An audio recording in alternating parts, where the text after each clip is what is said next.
it should be a sign of, strength, because, the amount of things that we have to deal with to just coexist, it's hard. So the fact that we're here should give you an idea that we're resilient, that we're strong enough to be here.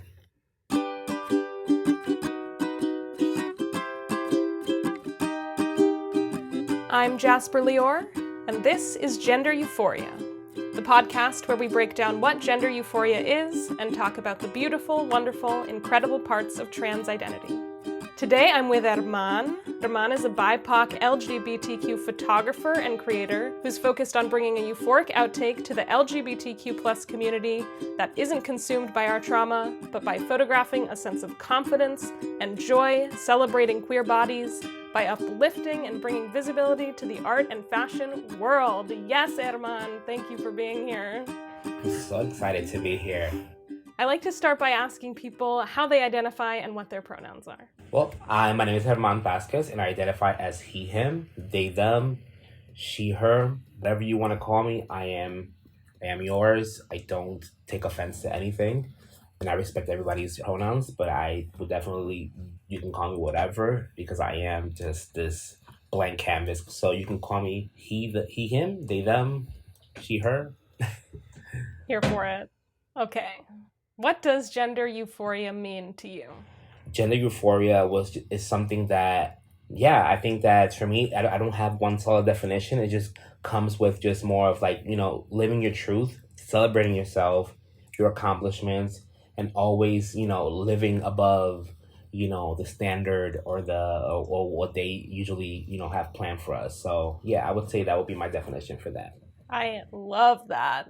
I feel like that's kind of, people touch on that a lot, but you really articulated that, like being above what they have planned for us. And I'm so excited to talk to you about your art and like coming from a place of joy and euphoria. And I'm really trying to do that in my art also. And like, can't wait to get into it. Is there a feeling, a physical feeling that you get or that you associate with gender euphoria? I want to say yes, confidence. Probably. It's because like I do carry myself very confidently. Sometimes they might think that I'm just a little bit assertive, if you want to say it. But I think confidence. I think to live in that euphoric state, you have to be confident and not give a fuck of what people have to say about you. And I think that confidence will be like my number one thing, confidence. Because once you reach that level of confidence, like no one can tell you anything, you know what I mean? It's only you against, the world. And I think that's really powerful. Just being confident is probably like one of the most, how I would define or use a key word to describe that. Yes, confidence. Yeah. I am thinking of a time that I don't know, I put on a cute outfit. I was really feeling myself, and I was just like, felt myself walking down the street and becoming euphoric and like feeling like me against the world, like you just said. And I felt like my whole chest was really open and I was just radiating that power, like nobody can touch me. I'm fucking boss ass bitch. Absolutely. Absolutely. Yeah. As a photographer, capturing gender euphoria, how do you do that?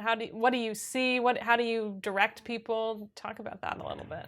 We're so accustomed to seeing, the trauma and the nude, our bodies in the nude and whatever it is. And I think that I have such a different approach to it because I'm not interested in seeing you in your most vulnerable way, because I feel like it's already been there. It's been said. I think traveling to Puerto Rico really, really defined that for me in a way, because I was able to see such a big community of, just a big trans community, and how confident they were and they are. And because it's hard being, a trans person in Puerto Rico, because there's so much of a super crazy stigma and religious backgrounds that would never allow that to flourish, and live and be able to progress, from all that hurt. So I think that my main goal is not to capitalize off of this. My main goal is always to help them reach the next level for them or what they want to do, because I'm looking for authenticity and confidence and joy living who they are, even if that's them, dressing up in a gown or dressing down, and what is that makes them feel good, which is the fashion, is the art, what is it that makes you feel good, and that's how I want to capture you. So when I cast, when I meet these people, I am just focused on them. I know what I want to shoot because I know lighting, I know, environment, I know, angles. That's different. That comes aside. That's like the side dish. Me is just interacting and the connection with them, and and whatever it is that I'm shooting, and me producing that work was just eye-opening, and it was just breathtaking because it kind of sort of helped me realize a lot that I didn't know about myself, and how sometimes I'm still trying to like hide certain things, and living through these people have made me realize that like I can live through myself and be authentic and just be as they are, because if they can do it in such a hard environment, then I definitely can do it. And if I have the power, I'm always going to help them reach their potential. Yes. The community aspect of it is like so important, and having joy in community and having trans joy in trans community is so fucking powerful. And Puerto Rico, I feel like, was the place that really taught me how to have joy in community outside of these oppressive systems that are keeping us down. And that's how we, I don't know, can have humanity in this situation that we're in. And it's really beautiful and so liberating. And it's really important for you to be doing the work that you're doing, and for trans people to be documenting and being behind the camera, because your lens is a trans lens, is a queer lens, is your own unique lens that's different than, hetero, cis, normativity, whatever. I agree. That's what's important. Like, they don't see that enough. We don't see that enough. And then we do see it. It's the glamorized version of it, which is, the unrealistic expectations, the very cisgender looking trans and stuff like that. So there's always there's always like the pros and cons, but I always try to make sure that, as for myself, I am focused on visibility and making sure that what I'm doing is for everyone to feel good about, not just for me, not for my portfolio, for my website, not for the internet. Just I want everyone involved also to feel good about it. What is a moment of gender euphoria that stands out in your life? I think it's the latest project that I did that is the one that I plan on showing in Puerto Rico if everything goes to plan this summer, which is called El Jardín del Pecado, which is basically sort of like a rendition of like the Garden of Sin. So basically it involves, the LGBT community, but they do look very vulnerable because of the environment that they're in, but it's basically mainly focused on the idea of primal safety and visibility. So I think that was probably one of the projects that really kind of like moved me in a way where like the experience alone for me was better than the photo shoot, although the photo shoot was great, but the experience for me was like very euphoric in a way, because I was able to work with all kinds of sexualities and genders, and seeing them go from these gowns and outfits that I got for them to make this project in the jungle in Puerto Rico, and not in the jungle, in the rainforest in Puerto Rico, then seeing them strip down and get naked and go swimming in the water, and just want me to take pictures of them as as they look. I think that was like the moment where I realized that what I was doing, was what I was supposed to be doing, and it felt good in all kinds of ways, because the people talked to me about it after. Like the models were like just telling me how confident and how safe I made them feel. So I think that was also that to me was like like the icing on the cake. I was like, this is all I wanted, and I succeeded at that because of what was said to me, the conversations we had, and overall, like I said, the experience that I felt as part of this. So I think that was probably the moment that, I kind of felt really, I want to say just more free in a way too, just seeing them, how free they were. Aligned also, it sounds like aligned with your true self and your calling. And I feel so similarly about my career and my goals and stuff, and I feel like I am also here to document queer and trans joy in this time right now, and celebrate it, and like I think it's very important. It's very important. Because who else is going to fucking do it? Yeah, and then some people are actually, and there's people here that are living amazing, beautiful lives, confident, even if they get rejected in places that they've went to, like, they still are pushing through. So to me, like, that's confidence and that's joyous because they're still out here pushing themselves. It hasn't given them a chance to regret what they did or anything they've done. So, the more you push, I feel like the more you kind of become that confident, strong person you should be. Why is gender euphoria important? I think gender euphoria is important because everyone has this stereotypical idea of who we are, apparently, because of what has been portrayed about us in the industry, in movies, in the world, in general. Like, this is not nothing new. I feel like at the beginning, I remember when I used to say, like, oh, give people a chance because this is so new to them. Like, people are just not, I was just trying to be that naive person. Like, people are just not aware sometimes. And it really takes a long time for people to really, get it. And I was like, but then after a while, I started to think and I started to, obviously, educate myself. And I noticed that this is nothing new. This has been around. It's been a thing. It's been happening. Things have been happening for years. And then once you start clicking things together, then you realize that it's not. It's just the choice of not wanting to learn about gender and anything like that. So to me, it's important because, like, people need to know that it's more than just a transformation. It's more than just that. It's more about, themselves healing. It's more about, living authentic life, living who you are as you feel. And I think that that's important because it'll also teach people that, we are just regular human beings that are just trying to coexist in a world where you guys are making us feel like we don't belong here in a way. But it's like, it's not new.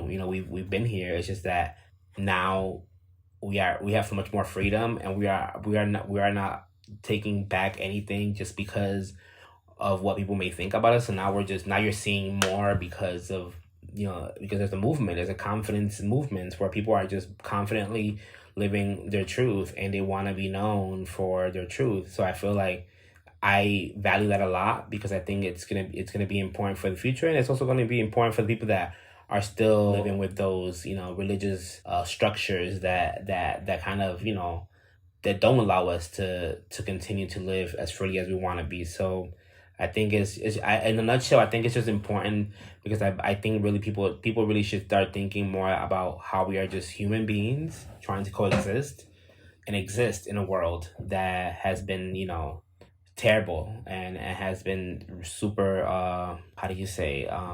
oppression. It has brought so much oppression to the trans and gay community that I feel like at this point, like, it's just listen and see that nothing is going to change your perspective with me existing. You know what I mean? Like, I can still exist, you can still exist, and it will be just two people existing.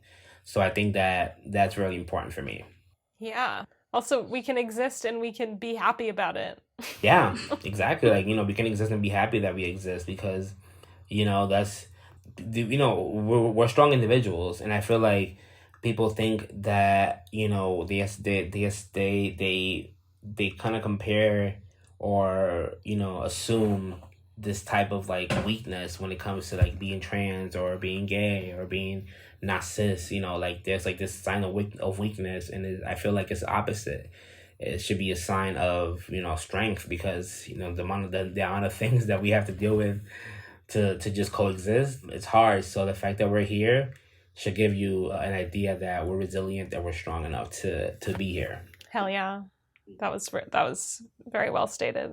This is a great question. I love thinking like this. Yeah, same. I wish I could smoke too. Maybe one day we'll all be in Puerto Rico and Zoribel will smoke us up. I definitely have a dispensary license in Puerto Rico too. So, what is seeing your gender these days? A book, a piece of clothing, a song, a photograph, a tree, something that you feel seen by? Fashion, my clothes, what I wear. I feel like I try to make a statement out of that. Like I purposely wear stuff on purpose because I want to see people's reaction, and I love seeing people's reaction. Like I wear yoga pants all the time because I love seeing people's reaction to seeing a man with a big butt and tights, and it's a funny reaction. Interesting when I'm in Puerto Rico, like I get, oh my god, like people talk so much shit. I can get the, I know what they're saying. I'm just like in my head, I'm like, wow. But I think that is kind of like, my statement is fashion. Like what I wear is kind of sort of like defines me. Like you'll see me, shoes, and I love shoes. So every time you see me, you will see that I have a really interesting pair of shoes on. I kind of wear whatever feels good to me. So whenever I see people with wearing like pieces or just anything that just is like above the standard, and if you saying, if you want to say, it brings me joy. Like I love it, especially seeing, if when I see like the regular male wearing, stuff that is not your typical thing, but they're so confident with it. I love that too. Just like I love that in the queer community, when people are being their authentic self and they're dressing, wearing whatever the hell they want to wear. Like that is to me like really important, and I feel like that is like what defines me and a lot of us is because of our fashion sense too. I'm excited to see some pics of you and all your different. Yeah, I know, and I don't do that enough. That's the thing too. Like I'm now trying to like get back into the thing because we're on pause. We're taking a break. We're in an intermission of the pandemic, and so now I want to start to just continue to just be myself and dress the way I used to, because I really do miss that a lot. Yeah. I love that any excuse to leave the house is an excuse to get really dressed up. Yeah, like me, like when I go to my studio to go do a photo shoot, like I wear an outfit, and sometimes I don't. Sometimes I just wear whatever. But just because like, like I'm going to my studio and like, I don't know, maybe after I'm done with the studio, I go somewhere, I walk somewhere. But, I don't. I just come home. Do you have any advice for a trans person, or really any person who wants to feel more confident in their body? Yes, I do. I would probably say just go for it. Like I was that kid that hated my body every day, every time, but it was more because of like I said, in my environment. I really didn't have a healthy environment where people were positive of bodies and body forms and shapes and stuff like that. So for me, it took me losing a lot of weight to look how I looked, like skinny, to be like, oh no, I do not want to be that, because it was not cute. It took a lot, it took a lot of trials, a lot of explorations. But I think that stay authentic, staying true to yourself, and really, really love yourself, because once you really love yourself and you find that self-love and confidence, like it's so much more easier to deal with the world, to deal with the bullshit that goes on in the world. And I think that's, my biggest thing is just continue to be yourself, really believe in yourself, and find that self-love, and don't worry about the outside noise, because it's always going to be there. People are always going to talk shit, whether you're doing good, whether you're doing bad, whether you're the queer, trans, gay, it doesn't matter. They're always going to talk. They're always going to judge you. They're going to find something to judge you for. Just ignore it. Focus on yourself. Continue to live your authentic self and find your self-love. And I think that once you find that self-love, like the world is you against the world. No one can tell you anything. So yeah, find that self-love. It's really important. Anywhere people can find you on the internet? Anything you want to plug? You can find me on Twitter at Herman Photo, which is my name with VAZQ photo. That's my Twitter. My Instagram is g.Vazquez photo. So basically same thing. So Instagram is g.Vazquez photo.